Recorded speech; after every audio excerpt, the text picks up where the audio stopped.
Absolutely, and we're going to go back to the phone lines, and we're going to welcome in Mark Etheridge with SEBaseball.com. Mark, thanks for joining us tonight. Yeah, good to talk with you. Well, Mark, I tell you what, we'll get started right here in the Southeastern Conference and talking a lot of baseball. Have you ever seen a division as strong as the SEC East? Yeah, it's almost like we had in basketball. Huh? I mean, the SEC East has really established themselves as the best. I guess you'd say the best division in college baseball. Florida, Vanderbilt, South Carolina are all legitimate Omaha.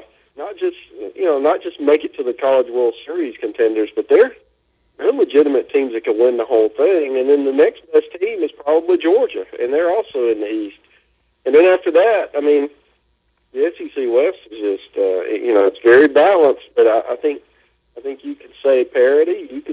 Some might even say mediocre. But I think it just goes in cycles. We had a lot of years where LSU and Ole Miss and Alabama and Auburn and Mississippi State and Arkansas and those teams had their run at the top of the league. And this year, the power we thought heading into the season would be in the East, and that's absolutely the way it's played out so far. Well, Mark, you hit the nail on the head. It's like you said, it's kind of flip-flop from the West now to the East. If you look at the standings over in the West, again, a lot, as you said, a lot of parity, but a lot of, decent records, but, they've been beating up on each other. And the record for the West against the East, not very impressive at all, but, a lot of sweeps crossing over conference boundaries right there or divisional boundaries. I want to talk about one team in particular in the Vanderbilt Commodores, and Tim Corbin, the coach up there, and what he's been able to do. Just tremendous effort, and I know Vanderbilt's kind of like the doormat in football, and they kind of catch a lot of heck from a lot of SEC football fans, but they've got a great basketball program up there, and they've got a stellar baseball program, and tons of great pitching have come out of that program the last 2 or 3 years. Yeah, they've really done a great job following what, maybe a Stanford has done, or Rice, teams that just have great academic reputations that have been able to recruit nationally to get the kind of players that they want to get. And that's the difference. In football, you can't go out and get 3 or 4 guys and turn your program around. In basketball, you can do that, and that's why Vanderbilt's been more successful. Baseball, the same type of deal. If you go out and you can get you a couple of weekend starters and a few guys to hit in the middle of the lineup, you can compete. And even in a league like the SEC, where you've got the best facilities, the best fan support, all those types of things that make it difficult to get better than the teams you're competing against. Vanderbilt's been able to hold their own, and you got to give Tim Corbin a lot of credit because before he got there, they were just like they were in football. They were a doormat. They were the basement team that everybody saw them on the schedule and got excited and counted those 3 wins on the weekend. And boy, it's a long way now. They are not only are they sweeping people on the weekends, a lot of these games aren't competitive. And baseball is a sport where the best team does not always win in baseball. You have different guys that can step up and make it competitive. And Vanderbilt's just been rolling through people. I guess you saw what they did to Tennessee over the weekend. They went to Auburn and swept them. They swept Alabama. They're playing at a very high level right now, and this may be the year that they finally get over the hump and make that long-awaited trip to the College World Series. Because they've had the teams to get there, but for whatever reason they never have. And I think this may be their year. I really do.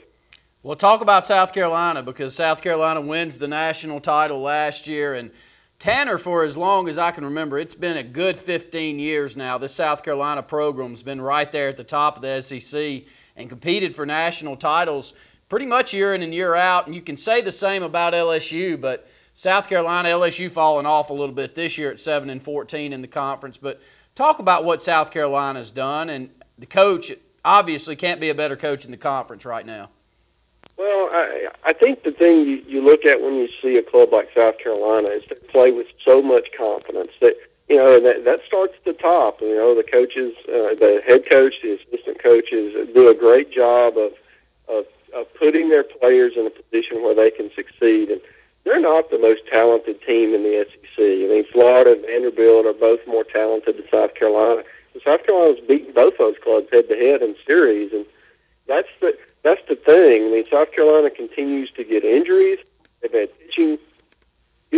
had injuries to pitchers. Jackie Bradley Jr., their all-star center fielder, injured his wrist, may not play again this season.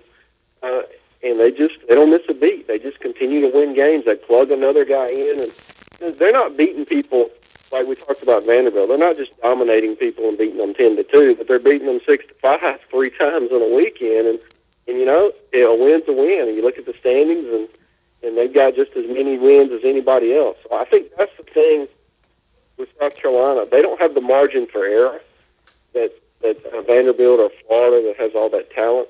But they find ways to win, guys. They're just a blue-collar bunch of guys that will scrap and fight. And, you know, you thought that might catch up with them last year because they were the same type of club. And they got the final dog pile in Rosenblatt Stadium to win the national title. So I'm not betting against them. I mean, they're just the type of club that has been able to exceed their talent level, you know, where the sum of of all the players makes them a lot better than if you look at them individually. And because of that, they've got to be the favorite to win the SEC and one of the favorites to win the whole thing. Well, we got Mark Etheridge on the phone from SEBaseball.com, Southeastern Baseball. Check them out on the internet. Mark, you know, I pull up your website, and it goes right into the very next question I wanted to ask you before we close out this segment. And the title of it is Your Field of 64. As we approach into the regular season, we head into the conference tournaments. You know, this is an interesting article. We encourage everybody to go to SEBaseball.com to read this. Since we're in the SEC right now, I know there's still a lot that can be done over these last couple of conference weekends with people jockeying for position, especially in the West. Who do you see in the SEC making it to a regional, and who do you feel like really is going to be able to host one? I think as far as hosting goes, Florida, Vanderbilt, South Carolina obviously are going to host. They could probably lose the rest of their games and still host. After that, I think Arkansas's got a chance, Georgia's got a chance, and that's probably it. I don't think anyone else is going to have an RPI high enough to get in there and pass the teams that are ahead of them, because both those clubs they're in the 20 to 25 range. 16 teams will host. So you got quite a few teams to pass in the next 3 to 4 weeks. As far as who's going to make regionals, you've got those top three we talked about. Then you got Georgia, Arkansas. I think Auburn's fairly solid. Then after that, you've got more questions. Alabama played a very poor non-conference schedule, and because of that, they need to do well in SEC play to balance that out, or they're going to get left out. LSU is a type of club always good. They've got some pretty good wins in non-conference, but they've struggled in the conference. As you mentioned earlier, 7-14. They've really got to turn it on if they want to get in. Mississippi State's a bubble team, I think, and Ole Miss as well. Both of those clubs need to finish strong, or they're going to get left out. So, you look around, you've got, really the whole SEC West, is tightly bunched, and whoever can distinguish themselves in that group, whether it's 1, 2, 3 teams, or whoever finishes strong, they're going to get in, and the other ones are going to really be sweating it out on Memorial Day when those regional selections come out. So I think before it's all said and done, you're going to get a minimum of 8 out of the 12 SEC schools in regional play.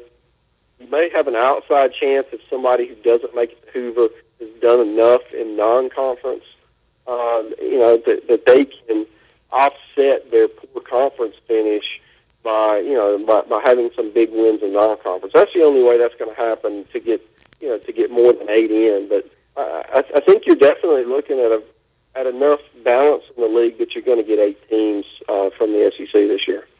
And Mark, before we let you go, I just wanted to ask you, talk about recruiting and recruiting in baseball. How do y'all get out and take a look at these players? We hear so much about star ratings in football, and it's talked about till we're blue in the face on programs much like ours here in the state of Alabama. But how about baseball? Is it much the same out there?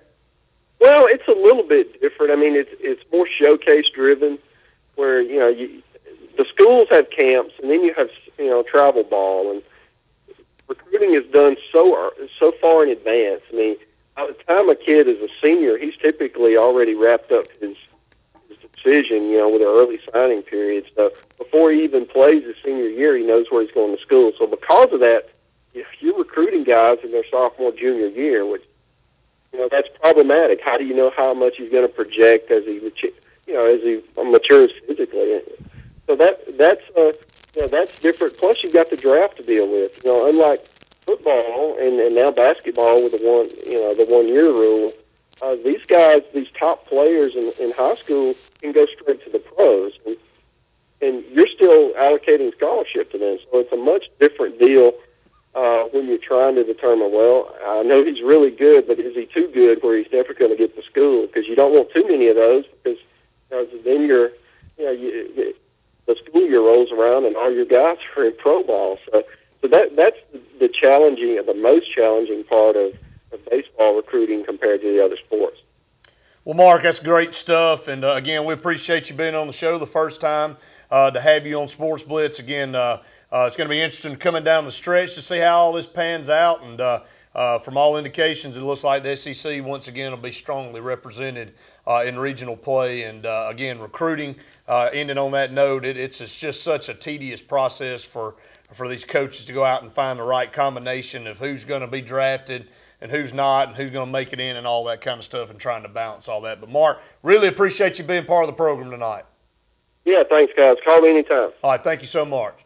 Mark Etheridge from SEBaseball.com, Randy.